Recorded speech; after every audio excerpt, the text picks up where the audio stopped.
जय बिहार और नमस्कार मेरे सातवें चरण के सारे भावी शिक्षक शिक्षिकाओं।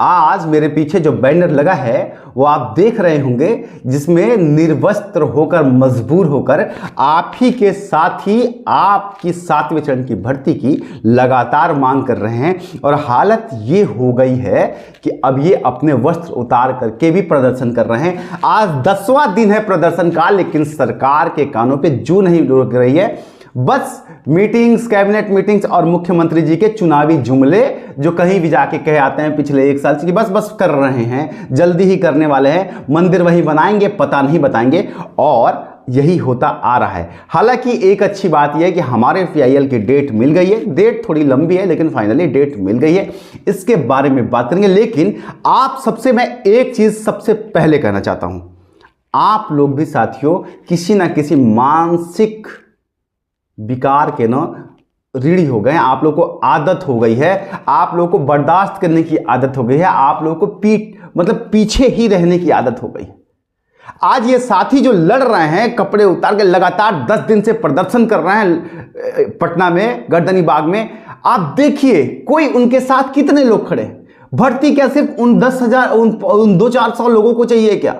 आपको नहीं चाहिए क्या? जबकि शांतिपूर्ण प्रदर्शन है। आप लोग कभी भी किसी के साथ खुल के क्यों नहीं आते हैं? ये तो थोड़ी बड़ी बात हो गई। एक छोटी सी बात आप लोगों को और समझाता हूं, बातें कड़वी लग रही है ना, लेकिन सत्य तो यही है ना। आपको अगर मैं सत्य ना बताऊं, आपकी भावनाओं को ना जगाऊं, तो आखिर आपको कैसे पता चलेगा कि आप क्या चूक कर रहे हैं? इसलिए मेरा दायित्व तो है और मुझे कोई फर्क नहीं पड़ता। ठीक है, आप में से कुछ साथी नाराज हो सकते हैं, लेकिन ये तो सत्य है ना कि सत्य बोलना भी चाहिए। सिर्फ चंद सब्सक्राइबर्स के डर से मैं सत्य तो नहीं छुप सकता ना। आप बताइए कि इनके साथ कितने लोग खड़े। और सोचिए, जब PIL डालने की बात आई थी तो कुछ साथियों ने कहा था कि भैया हम आपको फाइनेंशियली हेल्प करेंगे। हमने कहा नहीं, कोई बात नहीं, आपका बड़ा भाई जो है वो कैपेबल इनफ है, वो फाइल कर लेगा। हमने कर लिया, डेट भी आ गई। आप बताइए कि आप लोग जो मुझे देख रहे हैं, आप में से कितने लोग मुझे सब्सक्राइब करके रखे?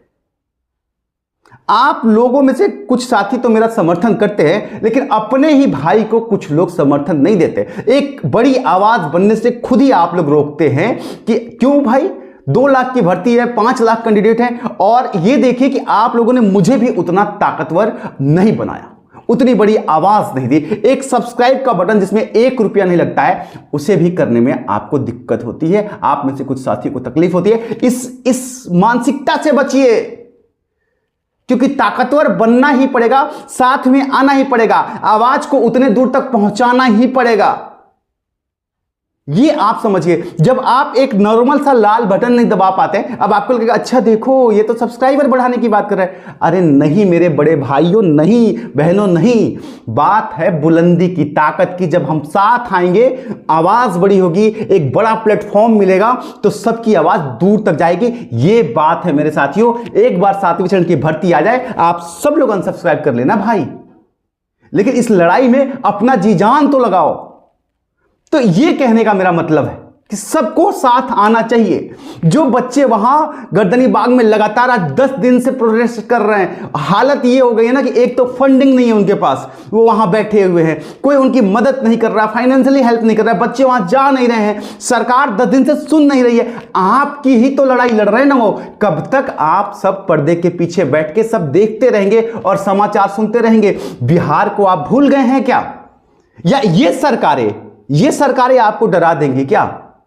मैं शांतिपूर्ण समर्थक, किसी भी शांतिपूर्ण आंदोलन के समर्थक में हूं, क्योंकि याद रखिए जैसे ही आप अशांति के रास्ते पे जाएंगे ना, आपको ये सरकारें दमन कर देंगी। SDM साहब के लाठी भांजने वाला वीडियो आप भूले तो नहीं होंगे, लेकिन शांतिपूर्ण तो आपका अधिकार है, आप कर सकते हैं, अपनी मांगे सरकार से रख सकते हैं। सरकार कोई हिटलर नहीं है, कोई राजा नहीं है, आपके द्वारा चुनी गई है। लेकिन आपको साथ आना पड़ेगा, उन बच्चों के साथ गर्दनी बाग में जाना पड़ेगा जो आपके समर्थन में अपने कपड़े उतार करके बैठे हुए हैं, जो आपके लिए आपकी लड़ाई लड़ रहे हैं, जो आपके लिए लड़ रहे हैं, उनका साथ आपको देना ही पड़ेगा। इसलिए आगे निकलिए, उनके साथ आइए, यही वक्त है। और एक और बात मैं आपको यहां से बता देता हूं कि देखिए, कोई भी आंदोलन शांतिपूर्ण होगा तभी कामयाब होगा, अशांतिपूर्ण आंदोलन कभी कामयाब नहीं होता, सरकारें उसे दमन कर देती। तो अपनी इस मानसिकता से बाहर निकलने की जरूरत है। उन बच्चों के लिए ट्वीट करने की जरूरत है, उन बच्चों के लिए साथ देने की जरूरत है, जो भी उनके लीडर्स हैं उनका समर्थन करने की जरूरत है, उन्हें जो भी फाइनेंशियली हेल्प की जरूरत हो आप लोग वो भी कर सकते हैं। हमें नहीं चाहिए, हमें जरूरत नहीं थी। आप में से बहुत सारे साथियों ने कहा कि PIL फाइल करने के लिए आप बताइए हम हेल्प करेंगे। हमने नहीं लिया आपसे हेल्प, हमने नहीं मांगी उनसे आपसे मदद, लेकिन यह समझिए कि जब बात आपके हितों की हो तो आपको लड़ना तो पड़ेगा।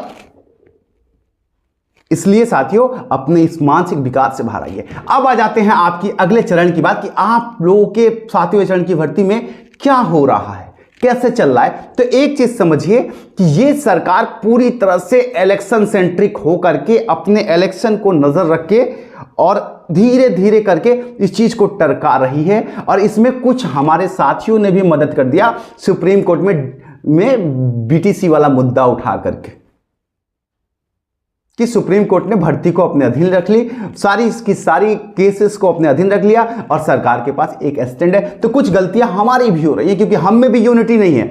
अब कुछ साथी इसमें ये सोच रहे हैं कि चलो सीटेट हो जाएगा। यार ये भी तो सोचो कि जब अगला एग्जाम हो जाएगा कंपटीशन और बढ़ेगा। यहां 4 साल से आप लोग इंतजार कर रहे हैं। मैं सच बोलता हूं तो थोड़ा बुरा तो सबको लगता है, लेकिन ये सच है ना कि आप सब लोग भी, लड़ाई तो मेरी नहीं है, मुझे तो शिक्षक नहीं बनना है ना, मेरा कैरियर तो बन चुका है। अच्छा खासा सरकार भी पैसे दे देती है और बाकी चीजें भी हो जाती हैं। लड़ाई तो मैं आपकी ही लड़ रहा हूं ना।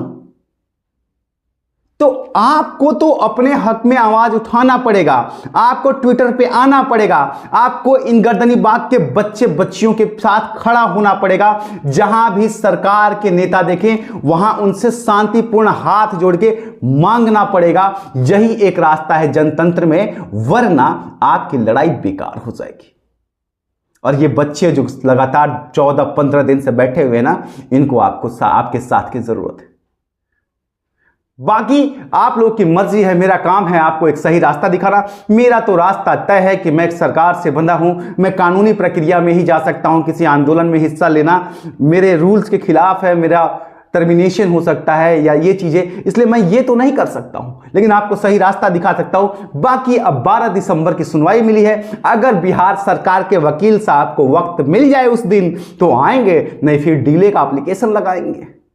ये तो सरकार का स्टैंड है, पर हमारा काम है, हम फिर से जाएंगे, कोर्ट में खड़े होंगे, आपके पक्ष में अपनी आवाज बुलंद करेंगे और ऑनरेबल जस्टिस से 7वें चरण की मांग करेंगे। बस यही सारी बातें हैं, बाकी सोचना समझना आपको है, मर्जी है आपकी। प्रणाम, जय बिहार एक बार फिर से।